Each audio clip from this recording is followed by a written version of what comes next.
Culture is the collective behaviors of organizations, both good and bad. The bad behaviors are usually born during periods of stress and are the result of quick fixes and local optimizations. Systemically removing these bad behaviors is necessary for creating the environment that unlocks people's greatest asset, their ability to collectively solve difficult problems in elegant ways. Doing so will take time, but there is nothing more important for a leader than to manage the culture. Behavior Stories is a process to help leaders manage culture. Specifically, it's a process that helps surface bad behaviors and systemically and sustainably eliminates them. The following is a story of how a coach helped a company using behavior stories. Johnny is an organizational design coach who helps companies transform to new ways of working. Over the years, he has noticed a pattern of many of his clients reverting back to type and reversing many of the changes he helped introduce. This particular client is a large service company that had numerous failed transformation attempts. Most of the practices that were established had been reversed and many of the true believers have moved on.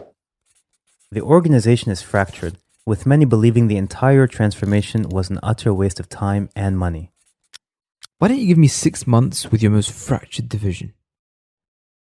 The senior leader agrees to Johnny's experiment. He knows the standard playbook will not work and decides to use something different. Johnny schedules an all-day workshop with representatives of the entire division, both the product and delivery organizations.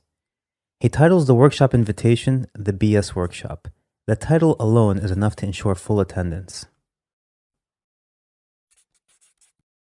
There are no icebreakers, no self-deprecating jokes. Johnny just begins.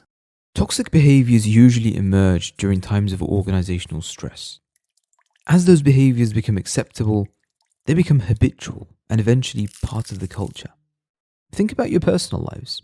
Apply the same concept to organizations. The first thing we're going to do is manufacture a sense of urgency. But we're going to do this by creating a goal rather than reacting to a problem. This goal needs to have 3 particular attributes to manufacture the right environment for improvement. Number 1, it must be constrained.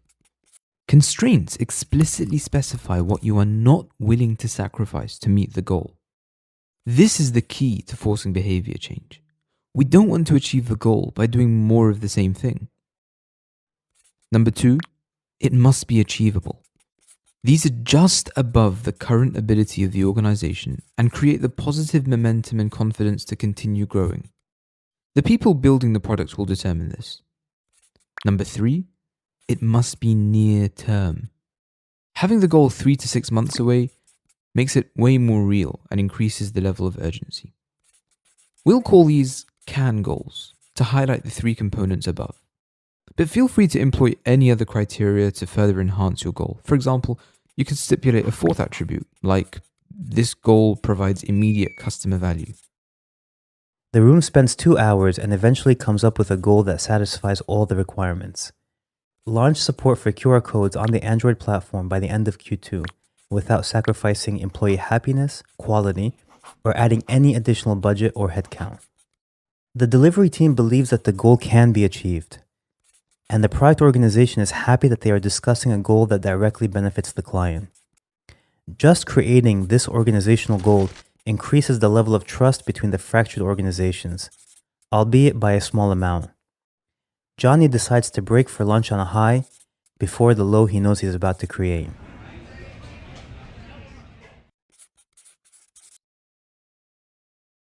As people trickle in after lunch, Johnny sets the stage for what's to come. There are a set of behaviors born during times of stress that have become accepted and codified in the organization.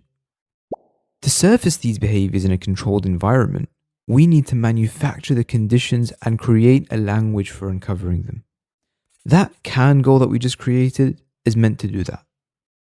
Now we will uncover the behaviors that are stopping us from meeting that goal. We call these behavior stories. Behavior stories are a template for gathering negative behaviors that prevent achieving a goal. The template is simple. To meet the goal, X person or group has to stop doing Y behavior. Now think of as many behavior stories as you'd like. I know some of you may not feel safe to speak your mind, so write each behavior story on a post-it note and place them in a box near me. Johnny sets a timer for 20 minutes and people start to write, slowly at first, then faster as they see others writing. He gives the room a short break as he clusters all the behavior stories on the wall. He asks them, "What do you all see?" "Our actual culture," replies one person. Using a wisdom of crowds technique, Johnny asks the room to vote on which behavior story is the biggest blocker to achieving the goal within the constraints. The votes go to 3 behavior stories. To meet the goal, the product organization has to better document what they want, management needs to stop holding so many meetings, the development organization needs to stop giving incorrect estimates. Johnny explains, These stories are often a narrow perspective of a generally larger, more complicated story. What people think is the problem is usually just a symptom of an issue that originates from elsewhere. That's why they're called behavior stories. Solving the symptom is like taking painkillers. It only masks the problem and gives short-term relief whilst letting the root problem fester. We need to understand the root cause of these behaviors to dig them out.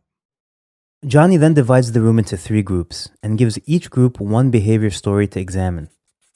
Before the groups disperse, he briefs them on some root cause analysis techniques, such as 5 whys, to get a deeper insight into why those behaviors exist. One group explored the too many meetings behavior story. The working group consisted of developers, management, and product people. During the exploration, they discovered that the number of meetings may be due to a lack of trust. It wasn't a meeting issue, it was a trust issue. The group also discussed that meetings were actually taking away from the developers' time and ironically making them slower. After the working group finishes their debrief, Johnny tells the room, We now have a goal and 3 behavior stories that we feel are stopping us from meeting it. Consider what you did in the past. You would adopt frameworks without really understanding what behaviors you were trying to change. Now we understand what we're trying to change and why they exist. It's time for the final step in the process. I want each of the 3 groups to generate as many experiments as they can that target changing the underlying behavior of the story. So in the case of the team with the too many meetings behavior story, the underlying cause was a lack of trust. Therefore, what are experiments that can create trust? Remember, we're solving for the root cause, not the symptom itself. The group starts generating a list of experiments that are designed to regain trust and eliminate some, if not all, status meetings. The experiment is simple. The delivery team will report any progress, either positive or negative, through a group chat with all parties. In return, during this month, no status meetings will be held. Johnny can tell that this experiment makes some of the managers nervous. It's just for 1 month. If it's successful, it'll build trust and save hundreds of hours in meetings and untold time in context switching. If not, we'll go back to the meetings. With a plan in place, the BS workshop ends with a renewed sense of urgency and 3 experiments that would be tried during the next month. A month later, a review meeting is held to evaluate the experiments selected, the status of the goal, and the status of the constraints. The group chat experiment was a failure. The technology team did not raise any red flags when they had issues. But rather than simply recreate the meetings, the group discussed the source of the dysfunction and realized that the issue was psychological safety. The development team did not feel safe to deliver bad news. Rather, they would just commit to try harder. So a new experiment is suggested. Why not try a Gemba sprint? Leadership and management would work with the teams for the next month. A month later, this experiment was a success. Not only did it eliminate the need for status meetings, managers at Gemba surfaced other BS. At the end of Q2, Johnny brings everyone back together for a final retrospective. The group had managed to successfully deliver the new functionality without violating any of the constraints. Most importantly, the product and delivery teams see the experiment as a success. It's a small win celebrated by all. This is not the massive revolution that he had dreamed of creating, but there is a sustainable momentum that can be built on.